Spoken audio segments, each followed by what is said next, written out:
9 month का एक total duration चाहिए होता वेसल्स को ग्रो करने के लिए। अभी मान लो कि बच्चा पहले पैदा हो जाता है, I mean pre mature delivery हो गई, 7 मंथ 8 मंथ, और फॉर एग्जाम्पल 7 मंथ तक पैदा हो गया बच्चा, राइट। तो अभी उसकी जो वेसल्स होंगी वो ओरा तक नहीं पहुंची होंगी, राइट। वो जोन 2 या जोन 3 के बीच आके रुक गई होंगी।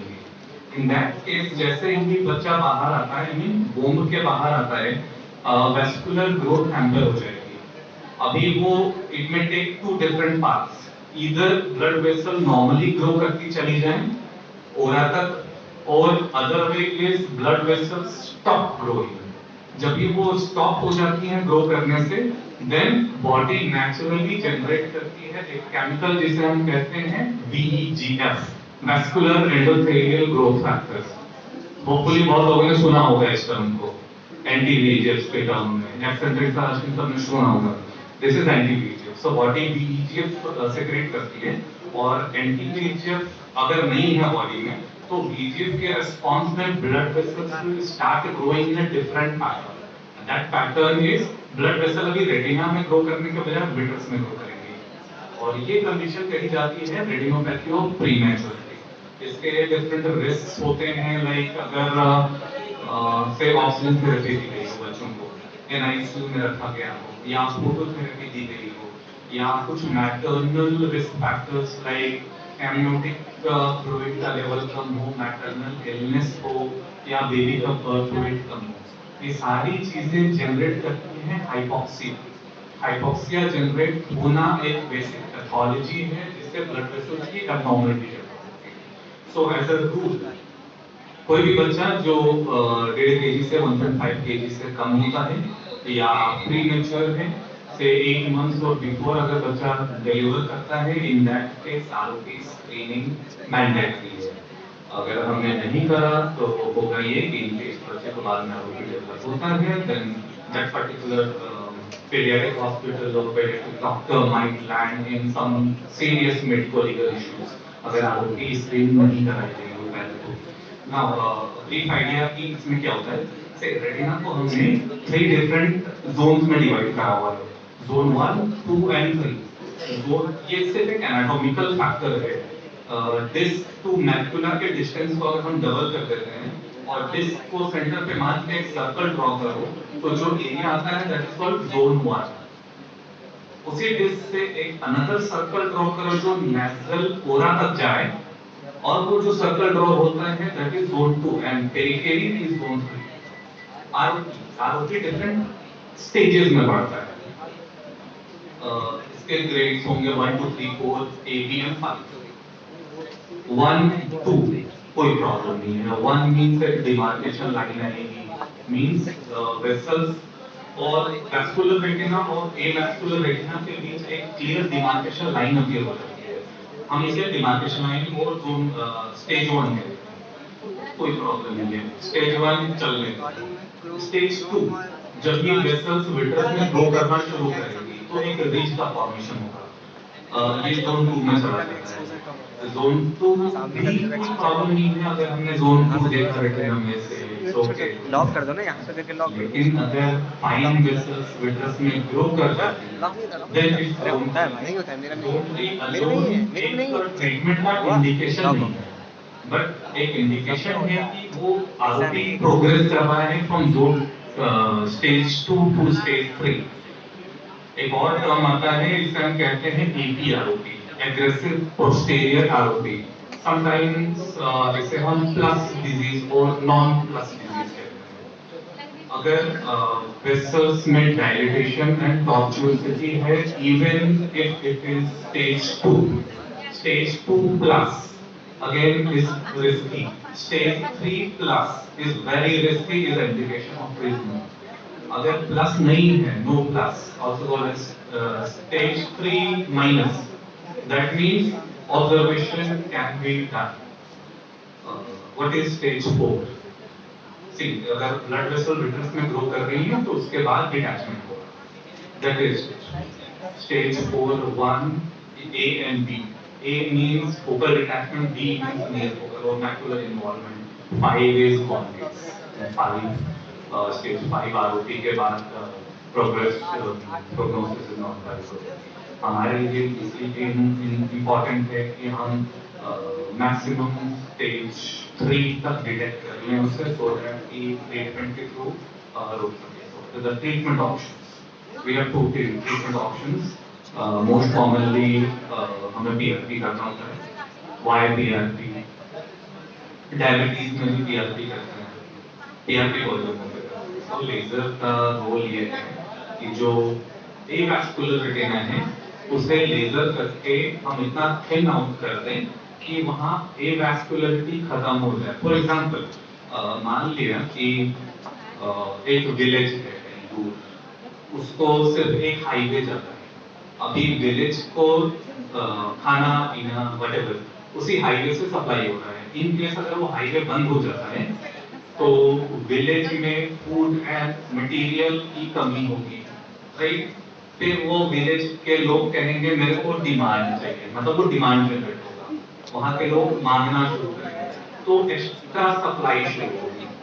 तो हम उस डिमांड को रोकने के लिए क्या कर सकते हैं? या तो हाईवे वापस चालू कर लो, या तो विलेज को मार दो। विलेज वाले नहीं रहेंगे तो डिमांड करने वाला नहीं रहेगा, डिमांड करने वाला नहीं रहेगा तो एब्नॉर्मलिटी। एग्जैक्टली लेजर में हम यही कर सकते हैं, पेरिफेरल इस्केमिक रेटिना को नियरली डिस्ट्रॉय कर देते हैं, सो दैट की डिमांड खत्म हो जाए। डिमांड नहीं रहेगी तो बीईजीएफ का जनरेशन बंद हो जाएगा एंड सब्सिक्वेंटली आरओटी का डेवलपमेंट बंद हो जाएगा। सेम मैकेनिज्म है डायबिटिक रेटिनोपैथी जिसमें पीआरपी कर रहे होते हैं, या हाइपरटेंसिव रेटिनोपैथी, या एनी काइंड ऑफ वैस्कुलरिटी जिसमें पीआरपी का रोल है, दिस इज द सेम। एक वैस्कुलरिटी को खत्म कर तो ओवरऑल आरओपी के लिए आई थिंक इतना सफिशिएंट है।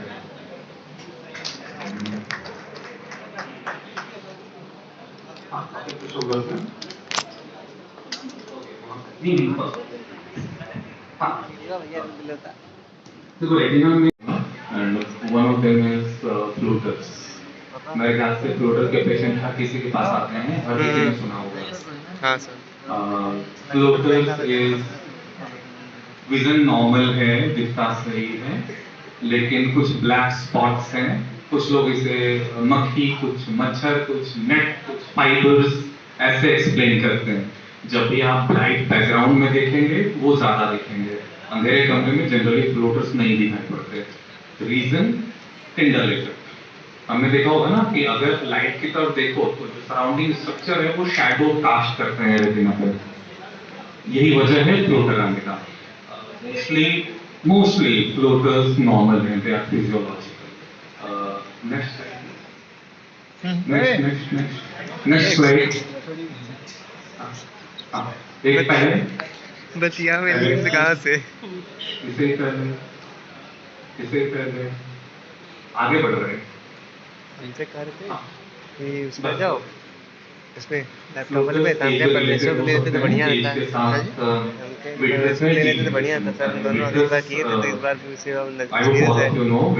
ना बोलो is a material. बड़ी बगड़ तब बोलो। ये कोलाजन फाइबर से बना हुआ मटेरियल है, लेकिन भाई इसमें की collagen fibres are linked in a way कि अगर आप आइए बॉल को डिसेक्ट करके विट्रस को कंट्रोल करेंगे it will be a body transparent gel. नहीं हमने सही रही वो, हमने भी ठीक रहा सही चल रहा है। अगर आप उसे एक्सप्रेस करेंगे since entire body is linked to collagen fibre, तो वो एक बार विट्रस आना शुरू हो जाए तो आता रहता है। इसलिए कोई भी अगर कैटरेक्ट सर्जरी से वाकिफ होंगे, आई होप सभी होंगे, उनको पता है कि अगर एक बार विट्रस आना शुरू होता है तो unless you do vitrectomy vitreous keeps on coming, क्योंकि इज अ बॉडी और वही फाइबर समय के साथ डीजेनरेट हो जाते हैं और अल्टीमेटली वो प्रोटीन फाइबर दिखाई पड़ते हैं। जैसा मायोपिक पेशेंट्स होते हैं उनमें कैटरेक्ट सर्जरी के बाद disturbance, but floaters are not always good. Floaters होते हैं जो कि अलार्मिंग होते हैं। Next image. फंडस फोटोग्राफ में आप देखेंगे there is a vitreous haemorrhage. जो राइट हैंड साइड में है उसमें देखो विट्रस में ब्लड ओवर द डिस्क है, macula is spared, that means ऐसे पेशेंट बताएंगे कि सडन ऑनसेट पहले ही फ्लोटर होती थी ग्लास के कि नंबर बाउंसर में कोई लगाता है। चेंज नहीं आएगा, विजन नॉर्मल रहेगी, विजन विल बी 6x और depending on the macular pathology, but sudden onset floater होगा। सेकेंड इमेज जो लेफ्ट साइड है उसमें देखो vitreous haemorrhage is partly covering the macula. ऐसे केस में पेशेंट नॉर्मली बताता है कि there is a cloud in front of the eye. कभी कभी विजन क्लियर हो जाती है, कभी कभी क्लाउड है जो ऑब्सक्योर कर देते हैं। सडन ऑनसेट इस तरह की pathology always think about looking into the कुछ प्रॉब्लम हो सकती है। सेकंड पॉडकास्ट के बाद बगल में देखो ये भी फंडस फोटोग्राफ, नॉट फोटोग्राफ है, स्टिल लैम्प इमेज है और येलोइश सब्सटेंसेस दिख रहे होंगे, these are exudates, vitreous exudates. ये एंडोथर्माइटिस में हो सकता है, सार्कोइडोसिस में हो सकता है, एनी सॉर्ट ऑफ पोस्टीरियर यूवेटिस या विट्रेटिस में ये हो सकता है। इसमें भी फ्लोटर्स दिखते हैं, जो फ्लोटिंग थ्रेड है वो हमेशा एक फ्लोटर या एक थ्रेड की तरह दिखाई पड़ रहा होगा जो कि ऊपर से नीचे फ्लोट कर रहा है। सपोज पेशेंट को 2 दिन पहले तक कोई प्रॉब्लम नहीं थी, vision was okay, now he is seeing a floater, एक लाइन देख रहे हैं, तो ये भी पॉसिबल है। विट्रस हेमरेज पर्टिकुलरली सडन आते हैं, एक स्ट्रीक सा आता है, पेशेंट कहता है कि ऊपर से कुछ आया, कुछ रिश्ता हुआ आया, सामने आ गया। BH नॉर्मली इसका प्रेजेंट करता है, बट विट्राइटिस जनरली ऐसे प्रेजेंट नहीं करते, वो जनरली फॉलो पेशेंट्स होते हैं ऑलरेडी इनको सम फॉर्म ऑफ यूवेटिस या कोरोनाइटिस या वैस्कुलाइटिस हो रहा होता है। More of the story is floaters ये भी हो सकता है। This is a case of sarcoidosis which sometime can be life threatening, so floater can be खाली this हो also. खाली हो और जब Yes, टीके लेकर so floater का basically भूख लगा reason है myopics में, which No is delegated. posterior vitreous detachment, PVD. Deleted हो गया इमेज में hopefully दिख रहा हमने होगा। डिलीटेड है ये। देखो डिस्क के ठीक सामने विट्रस कहीं- देखो कहीं रिंग के तो सामने, अंदर डिस्क के सवाल सामने है एक क्या रिंग कि फॉर्म में हाँ। अटैच होती है। हाँ। वैसे कहीं लगवा पेशेंट्स देंगे, नॉर्मली अच्छा कहेंगे कि नाउ आई एम सीइंग ये कल जरा घुस देता है। एक ब्लैकिश रिंग दिख रहा होता है उनको। दिस इज अगर घुस देता अगेन लेकर गए, PVD हाँ, के अच्छा, वजह हाँ, से नहीं, विट्रस का ले लेंगे। डिटैचमेंट है एंड दिस घुस के ले लेगा ये। हम घुसा भी देंगे। ये एक रिंग दिख रहा होगा, इसे हम वीज रिंग कहते हैं क्लिनिकली। अगेन पेशेंट का मेरे को फ्लोटर दिख रहे हैं, एक रिंग सा दिख रहा है, अगेन इसे इंडिकेशन कि इसमें PVD हुआ है। PVD जनरली हर किसी में हो जाता है, इवन एज के साथ सर्जरी के बाद, ट्रॉमा के बाद PVD can happen. PVD is perfectly physiological phenomena, but PVD sometime can lead to this जो आपको नेक्स्ट इमेज में दिख रहा है, ये साला ये तो पूरा अंदर समुंदर है। Retinal breaks. देखे हैं इसमें बड़ा लगे पूरा समुंदर है। और सेकेंड इज पर्टिकुलरली HSP कहते हैं, एकदम चला रहे थे ना, रेटिनल ब्रेक्स तो पहली बार अगर कंजक्टिवाइटिस PVD हो रहा है, पर्टिकुलरली एक्यूट ऑनसेट PVD, वो ठंडा से वो ठंडा रेटिना को ठंडा टेयर ठंडा कर मजा सकता है, आएगा। बिकॉज विट्रस कुछ जगहों पे रेटिना ये से जो दिख टाइटली रहा है ना, अटैच हो इसमें ये सकता सब है। सच्चा अगर वो स्ट्रक्चर टाइटली अटैच है तो it might lead to a break ये इन नहीं, सर को मर्दे अंडस कर रहे हो। इवन पीछे फर्स्ट बैठो। इमेज में आप तीन ध्यान आदमी के दोगे तो पीछे बैठो। ये ब्लड वेसल क्रॉस कर रही है। वो मोबाइल बीच में से हटा दोगे जगह बन जाएगा। इसमें हमें विट्रस हेमरेज दिख रहा है, बड़ा इंजन है तो ना। सडन ऑनसेट हाँ, फ्लोटर बड़ा हो विट्रस हेमरेज गया मिला, और sometimes we may be very happy कि हमने विट्रस हेमरेज देख लिया, very good very good, but patients को पेरिफेरी में रेटिनल ब्रेक भी होगा जो हम मिस कर चुके होंगे। तो एक्यूट ऑनसेट विट्रस हेमरेज, दूसरी आई में कोई डायबिटिक चेंजेस नहीं है, तो फर्स्ट आई में विट्रस हेमरेज क्यों हुआ? It can not be diabetic, because अगर डायबिटिक होता, PDR होता, तो दूसरी आंख में कुछ चेंजेस तो होते डेफिनेटली। इधर इट कैन बी हाइपरटेंसिव, अगर पेशेंट मिड एज है, उसको ऊपर है, आपने BP ले लिया, it's not hypertensive, so what, there has to be a retinal break. Retinal break होगा, वहीं से ब्लीड हुआ होगा। So accordingly, this is for keeping you this in mind कि these are possibilities जो हो सकती हैं हमें पेशेंट को in simple floaters. Next, floaters by definition are of two types: fixed floaters and mobile floaters. एक होगा कि पेशेंट फ्लोट कर रहा है, वो जहाँ पेशेंट का फिक्सेशन सेम है but still this materials are moving. एक फ्लोटर होता है जिसको फिक्स्ड फ्लोटर, वो मूव नहीं करता। लाइक पेशेंट ने जहाँ भी देखा वहाँ पे एक ब्लैक शैडो दिख रहा होगा, पेशेंट जहाँ भी टारगेट कर रहा है there is a black shadow. This is angiographic picture. What is this? CSR, सबसे कॉमन और सबसे सिंपल सेंट्रल सीरस रेटिनोपैथी। मेरे ख्याल से कई लोगों को हो चुका होगा, मुझे भी हो चुका है। It's a very common thing. Spontaneously subside हो जाता है, मोस्टली कोई ट्रीटमेंट की जरूरत नहीं होती है इसको। Generally is related to stress and steroid. Anyways this a very simple thing, कुछ ना करो तो फिर ठीक हो जाएगा। यस, पिछले इमेज में देखा कि there is a black shadow, but उससे विजन था पेशेंट को। लेकिन अगर एक ब्लैक शैडो है जिसके through there is no vision, that means उस एरिया में there is no retina function. It can be macular. Macular health के पेशेंट में क्लासिकली पेशेंट को देखने को वो एक्सेंट्रिक विजन होगा, सेंट्रल ब्लैक स्कोटोमा होगा, सराउंडिंग में पेशेंट की विजन ठीक होगी। But some other cases like this, ये प्री रेटिनल हेमरेज है, आल्सो कॉल्ड एज सब हाइलाइट हेमरेज, जिसमें ब्लड आता है और विट्रस और रेटिना के फेस के बीच जमा हो जाता है। Again patient will have very large central scotoma, of course इससे बहुत बड़ा होगा, ये एक लार्ज स्कोटोमा क्रिएट करेगा। Very interesting. एक पेशेंट है जिसको वन आई में vision is normal, but for last 2 months hyperopia हो रहा है। Patient is becoming more and more plus in one I only, दूसरे आई में नहीं है। ऐसा नॉर्मली हो सकता है कि पेशेंट हाइपरोपिक हो रहा है, वन आई में vision is normal, because CSR में भी पेशेंट का हाइपरोपिक शिफ्ट होता है, बट विजन समटाइम इज 6/9 और 6/12, विजन थोड़ी नीचे आती है, माइक्रोप्सिया होता है पेशेंट को। बट इस पर्टिकुलर केस में पेशेंट की विजन इज नॉर्मल 6/6 है, माइक्रोप्सिया नहीं हो रहा, जस्ट हाइपरोपिक शिफ्ट हो रहा है।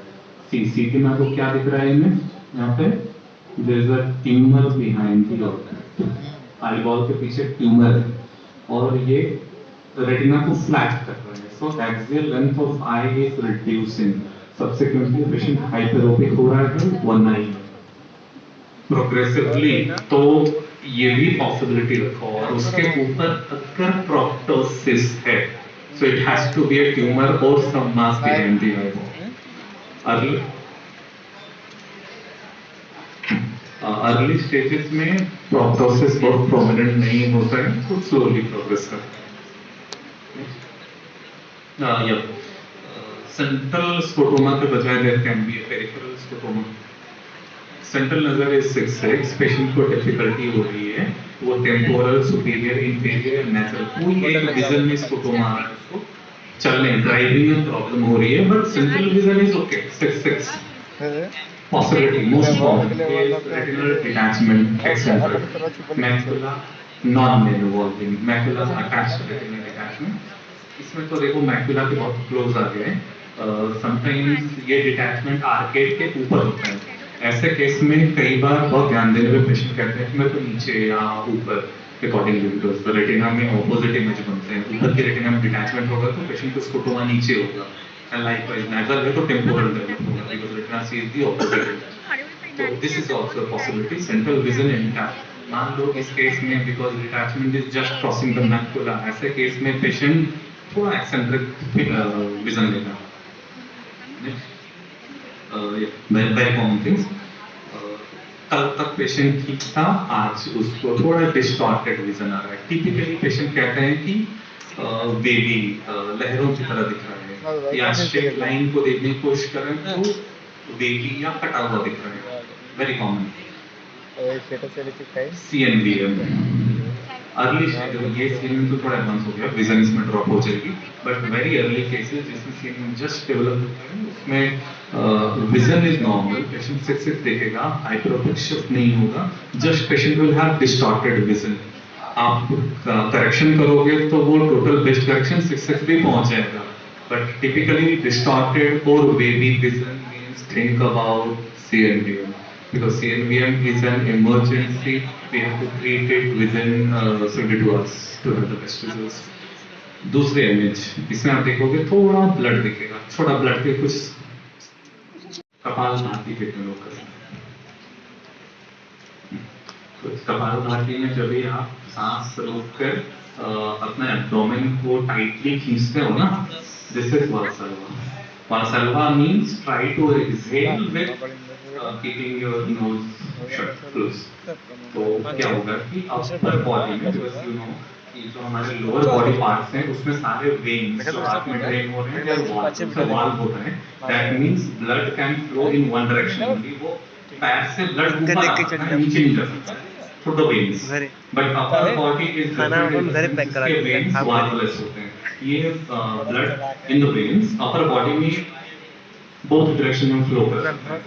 इसीलिए अगर आप बहुत ज्यादा वालसल्वा करोगे तो hydrostatic pressure above the body increase करती है। तभी आप देखो कि वालसल्वा करोगे तो फ्लशिंग हो जाती है, कंजेशन हो जाती है, बिकॉज़ ब्लड एक्यूमुलेट होता है फेस में। इवन अगर आप शीर्षासन करो, फेस डाउन पैर अप करोगे, प्रेशर राइज होता है इसका।